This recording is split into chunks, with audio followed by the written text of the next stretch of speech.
Hi hello வணக்கம் மக்களே. இன்றைக்கி நம்ம என்ன வீடியோ பார்க்க போகிறோம்னு பார்த்தீங்கன்னா, நான் யூடியூப்பில் வாங்கின பணத்தில் என்ன பண்ணேன், என்னெல்லாம் பண்ணலான்ட்டு யோசித்து வச்சுருக்கேன் அப்படிங்கிறத தான் உங்கள் கூட ஷேர் பண்ண போகிறேன். நீங்கள் இல்லாமல் எனக்கு யூடியூப்பில் பணம் வந்திருக்காது. யாருன்னே தெரியாமல் எனக்காக என் வீடியோ பார்த்து என்னை கொஞ்சம் ஓரளவு நான் கஷ்டப்படாமல் ஒரு 3 வேளை சாப்பாடு நிம்மதியாக சாப்பிட எனக்கு ஹெல்ப் பண்ணுறீங்க நீங்கள். உங்கள் எல்லாருக்குமே ரொம்ப நன்றி. நீங்கள் எப்படி என் வீடியோ பார்த்ததில் நான் உங்கள்கிட்ட இருந்து சம்பாதிக்கிறேனோ, அதனால் இதில் நான் ஷேர் பண்ண வேண்டியது உங்கள்கிட்ட கண்டிப்பாக எனக்கு இது முக்கியமான ஒரு பங்கு இருக்குது உங்கள்கிட்ட ஷேர் பண்ணுறதுல. ஒரு மாதிரி டெசிஷன் எடுக்கிறதுலையும் ஒரு முடிவு எடுக்கிறதுல உங்கள்கிட்ட கேட்டு எடுப்போமேன்ட்டுதே இந்த வீடியோ போடுறேன். நம்ம சேனலுக்கு வாட்டி வந்திருக்கவங்க சப்ஸ்கிரைப் பண்ணலைன்னா சப்ஸ்கிரைப் பண்ணிக்கோங்க. மறக்காமல் பெல் பட்டன் கிளிக் பண்ணுங்கள். அப்போத்தே நான் போடுற வீடியோ உங்களுக்கு உடனே வந்து சேருவான். இப்போ வீடியோக்குள்ளே போகலாமா? வாங்க வீடியோக்குள்ளே போகலாம். வாங்க. இது welcome to Tarun Sundar family. இன்றைக்கி ரோல் ஆகுதுல்ல? ஆமாம், இப்போ தான் வெயிலில் போயிட்டு வந்தேன், அதான் ரோல் ஆகுது. சரி, இன்றைக்கி ஸ்டாண்டுக்கு பதிலாக என் செருப்பு கீழே போட்டு செருப்பு மேலே தூக்கி வச்சுருக்கேன். போனேன் பாருங்கள், புல்லுகளெல்லாம் இருக்குது. சரி, இன்றைக்கி இந்த வீடியோவில் நம்ம என்னுடைய முதல் மாத சம்பளத்தில் நான் என்ன பண்ணேன், இந்த மாதம் வரப்போகிற சம்பளத்தில் நான் என்ன பண்ணலான்னு யோசித்து வச்சுருக்கேன் அப்படிங்கிறத உங்கள்கிட்ட ஷேர் பண்ணுறேன். இது வேணுமா இல்லை இது சரியான முடிவாங்கிறத நீங்கள் சொல்லுங்கள். இல்லை நீங்கள் வேறு ஏதாவது நான் தொழில் ஸ்டார்ட் பண்ணலாமா அப்படிங்கிறதையும் நீங்கள் சொல்லுங்கள். இப்போ முதல் மாத சம்பளத்தில் என்ன பண்ணேன் அப்படின்னு பார்த்தீங்கன்னா, முதல் மாத சம்பளம் ஒரு 10,000 கிட்ட வந்துச்சு. 10,000 ரூபாயில் ஒரு 5,000 ரூபா எங்கள் வீட்டுக்காரர் மியூச்சுவல் ஃபண்டில் போட்டுட்டார். மியூச்சுவல் ஃபண்டுனா எனக்கு என்னானே தெரியாது. அந்த பேரே என் வாய்க்குள்ளே வரமுன்னே நான் ஒரு வாரம் அப்படியே திணறி தான் என் வாய்க்குள்ளே வந்துச்சு. மியூச்சுவல் ஃபண்டுன்னுட்டு அதில் என்னமோ 2 கம்பெனியாக 2 கம்பெனி, ஒரு கம்பெனியில் 3,000, இன்னொரு கம்பெனியில் 2,000 போட்டிருக்காங்களாம். இது நம்ம மாதம் சீட்டு கட்டுறோம்ல, அது மாதிரி இது நம்ம கட்டிக்கிட்டே போகணுமா. உடனே அதை எடுக்க முடியாதான். 5 வருஷம் 10 வருஷம் 2 வருஷம் அந்த மாதிரி கட்டணுமா. எல்ஐசிலாம் கட்டுறோம்ல அந்த மாதிரி. உடனே இதில் லாபமும் வராதான். போக தான் அப்படியே அப்படியே ஏறி அப்படியே மேலே போகுமா, திடீர்னு கொஞ்சம் கீழே இறங்குமா, அப்புறம் மேலே போகுமா. இப்படி தான் இதில் சம்பாதிக்க முடியும் அப்படின்னு சொல்லி சொன்னாங்க. நான் பயந்துட்டேன். ஐயையோ, நம்ம 1.5 வருஷம் உழைச்சி கஷ்டப்பட்டு நாயா பேயா நாய்க்கும் பேய்க்கும் கேடா நம்ம அதில் சம்பாரிச்சிருக்கோம். மொத 10,000 ரூபா சம்பாரிச்சிருக்கோம். இந்த காசை கொண்டு போய் எதுலேயோ போடணுங்கிறாரே அப்படின்ட்டு. எனக்கு அது ஷேர் மார்க்கெட்டுன்னு சொன்னாங்க. அப்படிங்கவும் எனக்கு ஒரு பயம். ஏன்னு கேட்டிங்கன்னா, எனக்கு தெரிஞ்ச என் ஃப்ரெண்டோட ரிலேட்டிவ் சொந்தக்காரவங்க இந்த மாதிரி இந்த ஷேர் மார்க்கெட்டில் போட்டு ஏமாந்து போயிட்டாகலாம். லட்சக்கணக்கில் கடை வாங்கி ஏமாந்துட்டாகலாம். அதனால எனக்கு இது ஒரு பயமாகவே இருந்துச்சு. ஐயையோ, இது ஷேர் மார்க்கெட்டுங்கிறாங்களே அப்படின்ட்டு நான் எனக்கு தெரிஞ்சவங்ககிட்டலாம் கேட்டேன். அப்போ என்ன சொன்னாங்கன்னா, ஷேர் மார்க்கெட்டில் போடக்கூடாது, அதில் ஏமாத்திடுவாங்க. அது என்னமோ லாஸ் ஆயிருமா கம்பெனி. லாஸ் ஆச்சுன்னா நம்ம போட்ட பணத்தை அவங்களே வச்சுக்கிடுவாங்களாம்.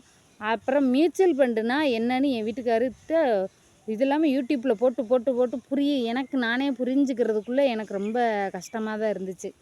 மியூச்சுவல் ஃபண்டுனா நம்ம காசை போட்டு வச்சா அதை எடுக்க முடியாத அளவுக்கு இருக்குமா. ஆனால் அது உடனேலாம் லாபம் கிடைக்காது, கொஞ்சம் நாள் ஆகுமா. இப்போ ஒரு 5 வருஷம் 10 வருஷம் இப்படி போட்டாங்கன்னா, இப்போ ஒரு 2 லட்சம் 3 லட்சம் போடுறோம் அப்படின்னா 10 லட்சமாக கிடைக்கும் அப்படிங்கிறாங்க. எனக்கு அதை பற்றி தெரியாது. நான் யூடியூப்பில் என் வீட்டுக்கார் பேர் தான் கொடுத்துருந்தேன். அவர் பேர் தான், அவர் அக்கௌண்ட்டு தான் எல்லாமே கொடுத்துருக்கேன். அதனால் அவங்க பேரில் தான் வரும். அவங்க பேரில் வந்ததுனால அவர் இது போடவான்னு கேட்டார். எனக்கு அதை பற்றி தெரியாது. ஏமாந்துடாமல் நான் ரொம்ப கஷ்டப்பட்டு கர்மாயப்பட்டு வந்திருக்கோம் அப்படின்ட்டு ரொம்ப கெஞ்சி சரின்ட்டு அதை பற்றி எனக்கு புரிய வச்சு போட்டாருங்க. இதில் ஒரு 5,000 ரூபா போயிடுச்சுங்க. இன்னொரு ஒரு 5,000த்தில் 4,000 ரூபா கடன் கட்டிட்டேங்க. 4,000 ரூபா ஒரு கடனுக்கு கட்ட வேண்டிய சூழ்நிலையாக போயிடுச்சு. கடன் கட்டிட்டோம். இன்னொரு 1,000 ரூபா நான் என் பிள்ளைகளுக்கு 2 பேருக்கும் 200 துணிமணி. அன்றைக்கி ஆடி வெள்ளியாக இருந்துச்சு. அதனால் சாமி கும்பிட்றதுக்கு பூவு என் பிள்ளைகளுக்கு அன்றைக்கி ஒரு நாளாவது நல்லா ஆப்பிள் வாங்கி திங்கட்டுமேன்ட்டு பிள்ளைகளுக்கு ஆப்பிள் மாதுளம்பழமும் அப்புறம் சிவப்பு கலரில் தக்காளி மாதிரி ஒரு பழம் இருக்கும்ல, அதில் கூட ஒன்று எடுத்து என் கூடையிலேருந்து என் வீட்டுக்காரர் வையிறாரு. ஏன் ஒன்று கேட்காம எடுக்கக்கூடாதுன்ட்டு. எங்கள் ஊரில் ஏதாவது கூடையில் விற்க வந்தால் ஒன்று எடுத்து திண்டு தான் பார்ப்போம். தின்னு பார்த்துட்டு நல்லா இருந்தாத்தே வாங்குவோம், இல்லைன்னா வாங்க மாட்டோம். அந்த மாதிரி புளிப்பாக இருக்குது இனிப்பாக இருக்குது அப்படின்ட்டு தெரிஞ்சிரும்ல அந்த மாதிரி. அப்போ ஒன்று எடுத்து தின்னேன்ட்டு என் வீட்டுக்காரர் கூட சத்தம் போட்டார். சரின்ட்டு அதில் ஒரு 1/2 கிலோ வாங்கினார். நீ தின்னேலன்ட்டு அதுக்காக அவதாரத்துக்காக ஒரு 1/2 கிலோ வாங்கினார். இப்படி பழங்களை வாங்கிட்டு பிள்ளைகளுக்கு வந்து கொடுத்தா அன்றைக்கி சாயந்தரமே காலி ஆயிடுச்சு. நானும் சரி என் பிள்ளைகளும் சரிங்க காஞ்ச மாடு கம்பில் விழுந்த மாதிரி தான். ஒரு ஸ்வீட்டோ ஒரு பழமோ என்றைக்காவது தான் வாங்குவோம், அடிக்கடி வாங்க மாட்டோமா. அதனால் வாங்கினா அன்றைக்கே தின்னுபிடுவோம். அதே மாதிரி தான் சேவு மிச்சர் எதுவாக இருந்தாலும் ரொம்ப வாங்க மாட்டோம், 100 200 தான் வாங்குவோம். வாங்கின அன்றைக்கே தின்றுவோம். ஏன்னா எங்களுக்கு சின்ன பயலுகளாக இருக்காங்களா, நானும் வாயை கட்ட முடியாது, உடனே தின்றுவோம். நாங்கள் தின்னு முடிச்சுருவோம். அதுக்கப்புறம் ஒரு 10 நாளைக்கு 15 நாளைக்கு காஞ்சி போய் கிடப்போம், மறுபடியும் வாங்குவோம். இப்படித்தான் எங்கள் வீட்டில் நடக்கும். இப்போ வந்து 2வது மாதம் சம்பளம் வந்துச்சுன்னா என் சிந்தனையில் இருக்கிறத உங்கள்கிட்ட சொல்கிறேன். நீங்கள் அதை செய்யலாமா வேணாமான்ட்டு நீங்கள் சொல்லுங்கள், சரிங்களா?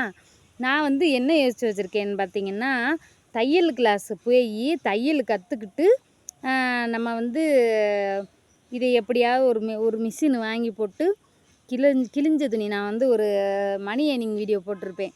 இல்லத்தரசிகள் வீட்டிலேருந்து என்ன செய்யலான்ட்டு எனக்கு ரொம்ப ஒரு ஆசை. எப்படின்னு பார்த்தீங்கன்னா, நைட்டி ஒன்று கிழிஞ்சு போச்சு. அந்த சட்டைப்பை இருக்கும்ல நைட்டியில், அது அந்த இதுக்கு நேராக கிழிஞ்சு போச்சு. நான் எங்கள் ஊருக்கு போகணும். எங்கள் ஊரில் பார்த்திங்கன்னா டிசைனாக நைட்டி போட்டிருப்பாங்க. எங்கள் ஊரில் கிராமம் தானே தவிர எல்லாம் நல்லா அழகாக இருப்பாங்க. நம்ம டவுனில் வாக்கப்பட்டு கிராமத்துக்கு போகிற நான் கிழிஞ்ச நைட்டியோட போனால் நமக்கு அசிங்கமாக இருக்குமென்ட்டு அந்த பை இருக்குல்ல, அந்த பையை தைக்க கொடுக்கறதுக்காக போயிருந்தேன். அப்போ இந்த இம்புட்டு தாங்க இருக்கும், ஒரு ஜாங்கூட இருக்காது. அந்த கிழிஞ்ச இடத்த தைக்கிறதுக்கு 15 ரூபா வாங்கினாங்க. அப்போ நினச்சேன், அடி ஆத்தாடி, 4 ரூபா நூல்கண்டா 5 ரூபா நூல்கண்டா எம்பிட்டுன்னு தெரியலைங்க எனக்கு. ஆனால் அந்த கிழிஞ்ச இம்புட்டுக்கான இடத்த தைக்கிறதுக்கு 15 ரூபா அப்படின்னா ஒரு சட்டை தைக்கிறதுக்கு நம்ம எவ்வளோ காசு வாங்கலாம் அப்படின்ட்டு என் மனசில் அன்றைக்கி மூளையில் மணி யோசை டிங் டிங் டிங்னு அடிச்சிச்சு. இப்போ டெய்லர்களுக்கு தான் தெரியும் அதில் உள்ள கஷ்டம். நான் வந்து இதில் இறங்கலான் இருக்கேங்க. நம்ம ஜாக்கெட்டை தைக்கத்தான் அளவுலாம் எடுக்கணும். மிஷினை வாங்கி போடுவோம். ஒரு கைலி வாங்குறாங்க, அந்த கைலியை முந்தி அடிக்க கொடுத்தா ஒரு 10 ரூபா 15 ரூபா தரமாட்டாங்களா? புதுச்சேலை வாங்குறாங்க, ஒரு ஓரம் அடித்து கொடு முந்தி அடித்து கொடுன்னு கொடுப்பாங்க, அதுக்கு ஒரு 20 ரூபா வாங்க மாட்டோமா? இந்த மாதிரி என் மண்டையில் பல சிந்தனைகள் ஓடிச்சு. கிழிஞ்ச துணியாக இருந்தால் என்ன கேவலமாக நினைக்கிறீங்களா? எங்கள் ஊரில் ஒருத்தர் சைக்கிளில் வருவார், மிஷினை வச்சுக்கிட்டு. சைக்கிளில் இப்படி சைக்கிள் இருக்குன்னா சைடில் தையல் மிஷின் வச்சுக்கிருப்பார். அப்படியே வந்து களத்தில் உட்காந்தாருன்னு வச்சுக்கோங்க, பொம்பளைக்கு வீட்டுக்கு அம்புட்டு துணி கொண்டு வந்து கொட்டுங்க, கிழிஞ்ச துணி கொட்டுவாக. அதை வந்து அவர் தச்சிருவார். தச்சா அந்த இடத்துல 1000 ரூபா சம்பாதிப்பார் மனுஷன். அப்படிலாம் நம்ம இருக்கார். நம்ம வீட்டில் ஒரு நாளைக்கு கிழிஞ்ச துணி தைக்கப்படணும்னு எழுதி போட்டுருவான்.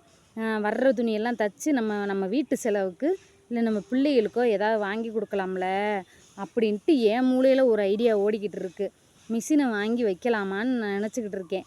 இந்த மாதம் சம்பளம் வந்தால் அந்த 5000 ரூபா மியூச்சுவல் ஃபண்டில் போட்டுவிட்டு மிச்சம் இருக்கிறத லோன் மாதிரி தையல் மிஷின் எம்பிட்டு இருக்குன்னு தெரில, எனக்கு தெரிஞ்சவங்கிட்ட விசாரித்து பார்த்தேன். 10,000 ரூபா 15,000 ரூபாய்க்கு கூட இருக்குங்கிறாங்க.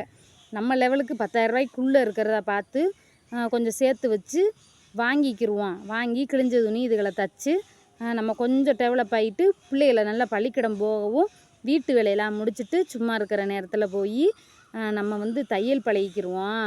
ஜாக்கெட்டு மட்டும் தைச்சி பழகுனா போதும், வேறு எதுவும் இப்போதைக்கு வேண்டாம். சுடிதார் இப்போ யார் தைச்சி போடுறா?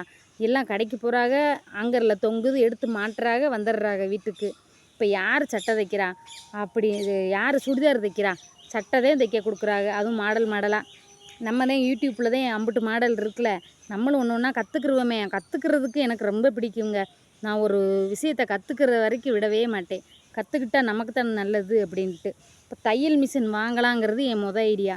2வது என்ன நினைக்கிறேன்னா, எங்கள் மாமியார் வந்து கவரிங் வியாபாரம் பார்த்தாங்க. அதை வந்து எனக்கு பார்க்கலான்னு ஒரு ஆசை இருக்குது. ஆனால் அது வந்து வெயிலில் நான் ஏன் அலையணும்? வியாபாரம் ஓடுனா தான் போச்சு, ஓடலைன்னா இல்லை. அது வந்து முதல் போடணும். டெய்லர் இப்போ வந்து மிஷின் ஒரு வாட்டி வாங்கினா போதும்ல. 4 ரூபா தானே நூல்கண்டு, 5 ரூபா தானே சொல்கிறாங்க. மிஞ்சி போனால் 10 ரூபா சொல்லுவாங்களா? ஒரு நூல்கண்டை வச்சு எம்பிட்டு துணி தைக்கலாம் அப்படிங்கிறது என்னோட நினப்பு. ஒரு 10 கலர் 100 ரூபாய்க்கு வாங்கினா அதை வச்சு ஒரு 2 மாதம் கிழிஞ்ச துணி தைச்சிட மாட்டோமா? நம்ம கொஞ்சம் கொஞ்சமாக போவோமே, ஆசைப்படக்கூடாது. எடுத்தோடனே 2000 ரூபா ஜாக்கெட்டு 3000 ரூபா ஜாக்கெட்டுன்னு ஆசைப்படக்கூடாது. நான் டெய்லி வீடியோ எடுக்கல அந்த ட்ரெயின் போயிடுது அப்படின்ட்டு நான் கற்பனையில் வச்சுருக்கேன். நீங்கள் என்ன செய்யலான்ட்டு சொல்லுங்கள். உங்கள் ஐடியா எதாக இருந்தாலும் சொல்லுங்கள், நான் அதே மாதிரியே செய்கிறேன். உங்களால் தான் நான் சம்பாரித்தேன், அதனால தான் உங்கள்கிட்ட சொல்கிறேன். இந்த வீடியோ எனக்கு வந்து மனசில் தோணிக்கிட்டே இருந்துச்சு, உங்கள்கிட்ட சொல்லிட்டேன். பிடிச்சிருந்தால் லைக் பண்ணுங்கள், ஷேர் பண்ணுங்கள், கமெண்ட் பண்ணுங்கள். தருண் சுந்தர் ஃபேமிலியை சப்ஸ்கிரைப் பண்ணுங்கள். பாய்.